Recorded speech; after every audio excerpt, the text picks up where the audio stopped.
Telangana global summit December 8-9కి జరగనుంది. చాలా మందికి అర్థం కావట్లేదు ఏంటి అని. ఇది రోడ్ల మీద చాలా పోస్టర్స్ వెలిసాయి. ఎవరికి కూడా అంటే నార్మల్గా పల్లె స్థాయి వాళ్ళకి కానీ లేకపోతే ఊళ్ళల్లో ఉండే వాళ్ళకి కానీ ఏదో జరుగుతుందని తెలుసు కానీ ఏం జరుగుతుందో అర్థం కావట్లేదు.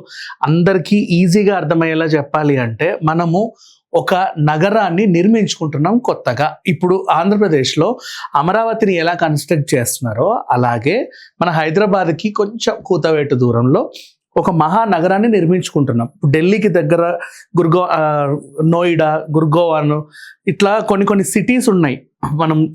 మనం నిర్మించుకున్న సిటీస్. దుబాయ్లో కూడా మీరు చూసుంటారు మానవ నిర్మిత సిటీస్ని. అట్లా ప్లాన్డ్గా ఒక సిటీస్ని నిర్మించుకుంటున్నాం.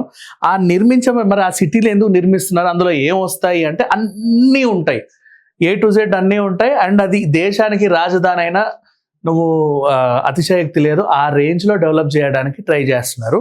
ఓ పక్క ఎంటర్టైన్మెంట్ రంగానికి సంబంధించి సినిమా స్టూడియోలు వస్తున్నాయి. బాలీవుడ్ నటులందరూ కూడా ఇక్కడ స్టూడియోలు పెట్టడానికి ఆసక్తి చూపిస్తున్నారు.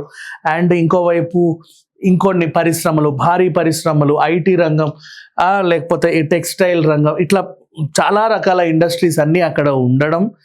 అండ్ ఒక perfect plan, perfect drainage system, వర్షాలు వస్తే నీళ్లు రాకుండా ఒక పర్ఫెక్ట్ ఎలక్ట్రిక్ సిస్టమ్.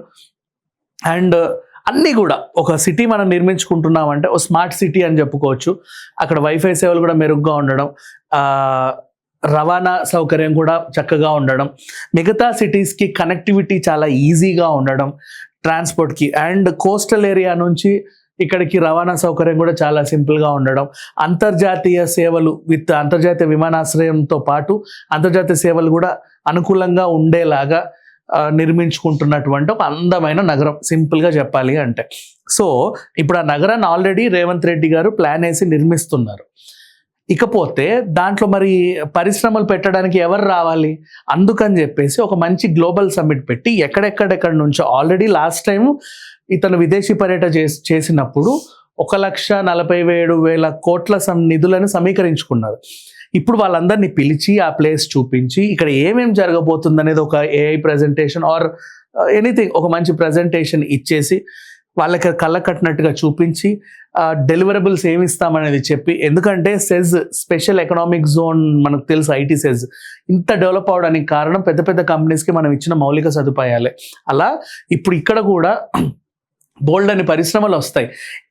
అంటే లైక్ మేడ్ ఇన్ తెలంగాణ అనేలాగా నీకు బట్టలు వస్తాయి, మేడ్ ఇన్ తెలంగాణ లాగా నీకు మొబైల్స్ వచ్చాయి, మేడ్ ఇన్ తెలంగాణ కార్లు వస్తాయి, మేడ్ ఇన్ తెలంగాణ ల్యాప్టాప్లు వస్తాయి, మేడ్ ఇన్ తెలంగాణ కంప్యూటర్స్ వస్తాయి, ఇంకా మేడ్ ఇన్ తెలంగాణ దాంతో మనం రెగ్యులర్గా వాడే గృహోపకరణాలే కావచ్చు, ఇంటీరియర్సే కావచ్చు, ఎనీ బ్రాండ్స్ లైక్ ఇప్పుడు గ్లోబల్ బ్రాండ్స్ మీరు గుచ్చి కొన్నావా, నైక్ కొన్నావా, లేకపోతే అడిడాస్ కొన్నావా, అదేంటో ఇదేంటో, ఈవెన్ వాళ్ళు కూడా ఏదో దేశంలో తయారు చేసే వాళ్ళ వస్తువులని ఇక్కడ కూడా తయారు చేసుకోవచ్చు, ఇంకో ప్లాంట్ ఇక్కడ పెట్టుకోవచ్చు. అండ్ డేటా సెంటర్స్ వస్తాయి, like Google data centre already వచ్చినట్టు, వైజాగ్ వచ్చినట్టు డేటా సెంటర్స్, ఇంకా బోల్డ్ అన్ని సర్వీసులు, పెద్ద అంతర్జాతీయంగా వాళ్ళ ఆర్థిక లావాదేవీలు నడిపేటువంటి అన్ని కంపెనీలు కూడా తెలంగాణ కేంద్రంగా వాళ్ళు పనిచేసుకుంటారు. వాళ్ళకి కావాల్సిన సదుపాయాలని రేవంత్ రెడ్డి గారు ఇస్తారు. దీనివల్ల మనకున్న అడ్వాంటేజ్ ఏంటంటే ఇప్పటికే హైదరాబాద్లో IT రంగంలో చాలా మంది జాబులు చేస్తారు, మనకు తెలుసు.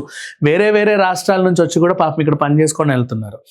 ఆ వేరే రాష్ట్రాల్లో సామాన్ వాళ్ళ జీతం వాళ్ళకి వెళ్ళిపోతుంది కదా అనుకోవద్దు. వాళ్ళ ద్వారా మిగతా బిజినెస్లు అవుతాయి, లైక్ ఫుడ్ ఇండస్ట్రీస్ కానీ, లేకపోతే షాపింగ్ కాంప్లెక్స్లు కానీ, లేకపోతే ఎంటర్టైన్మెంట్ కానీ, ఇంకో ఖర్చులు అయితే పెడతారు కదా ఇక్కడ. మరి ఫ్రీగా వచ్చిన జీతం అయితే అటు వేరు కదా.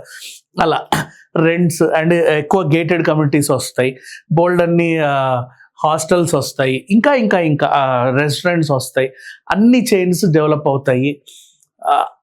అండ్ మనం ఏదో నగరానికి వెళ్ళామన్న ఫీలింగ్ మనకు వస్తుంది. ఇప్పటికే మనకు తెలుసు, ఒకసారి ఫైనాన్షియల్ డిస్ట్రిక్ట్కి వెళ్తే అందరూ కూడా మనం న్యూయార్క్లో ఉన్నామా అనిపిస్తుంది. అంతకు మించి అనేలాగా ఇంకొక మంచి మహానగరాన్ని నిర్మిస్తున్నాడు. చాలా అందంగా సుందరీకరణంగా అంటే ఈవెన్ వీళ్ళని అట్రాక్ట్ చేయడానికి, అంటే పర్యాటక రంగాన్ని కూడా ఎంటర్టైన్, అంటే పలానా సిటీకి వెళ్ళి 4 రోజులు గడిపొద్దారా అనుకునేలాగా. ఇప్పుడు ఎలా అయితే మనం గోవా వెళ్తాం, పుష్కర్ వెళ్తాం, ఇంకో దగ్గరికి వెళ్తాం, అట్లా అక్కడ కూడా ఏదైనా ఆధ్యాత్మిక కేంద్రాలు వస్తాయి. మళ్ళీ ఇప్పుడు ఒక ఏరియా అంటే ఒకదానికే ఉండదు, ఇంకొన్ని గుళ్ళు వస్తాయి, పెద్ద చర్చిలు వస్తాయి, రకరకాలవన్నీ వస్తాయి. అట్లాంటి డెవలప్మెంట్ జరిగిన తర్వాత పర్యాటక రంగం కూడా బాగా డెవలప్ అవుతుంది. అండ్ అన్నీ A to Z చూసుకుంటూ పోతే malls or whatever. And అంతర్జాతీయంగా లండన్లో కానీ, కాలిఫోర్నియా, శాన్ ఫ్రాన్సిస్కో అక్కడ ఎలా అయితే ఉంటుందో, దుబాయ్, ఇక్కడ కూడా అలా ఉండేలాగా ప్లాన్ చేసుకుంటున్నారు. అలాంటి ఒక సిటీని మన వాళ్ళు నిర్మిస్తున్నారు అంతే. దానికి సంబంధించిన సమ్మిట్ జరుగుతూ ఉంది. అండ్ దీనికి పుతిన్ వస్తాడంట అనే వార్త ఒకటి బాగా వైరల్ అవుతా ఉంది. ఎందుకంటే ప్రజెంట్ పుతిన్ ఇండియాలో ఉన్నాడు కాబట్టి. అతను వచ్చింది రష్యాకి భారత్కు ఉన్న సంబంధాలకు సంబంధించి ఒక సమ్మిట్. ఇది 23rd ఎడిషన్. గత 1st నుంచి 23rd ఎడిషన్స్ వరకు, గతం నుంచి ఇప్పటి వరకు ఇది జరుగుతూనే ఉంది. ఈసారి పుతిన్ ఇక్కడికి రావడం December 4th and 5th మాత్రమే ఉంటాడు. ఇది అయ్యేది 8th and 9th. అప్పటి వరకు పుతిన్ అయితే ఉండడు, తనేం రావట్లేదు. అనవసరంగా ఇంటర్నెట్లో వచ్చే వార్తల్ని నమ్మాల్సిన అవసరం లేదు. Thank you so much.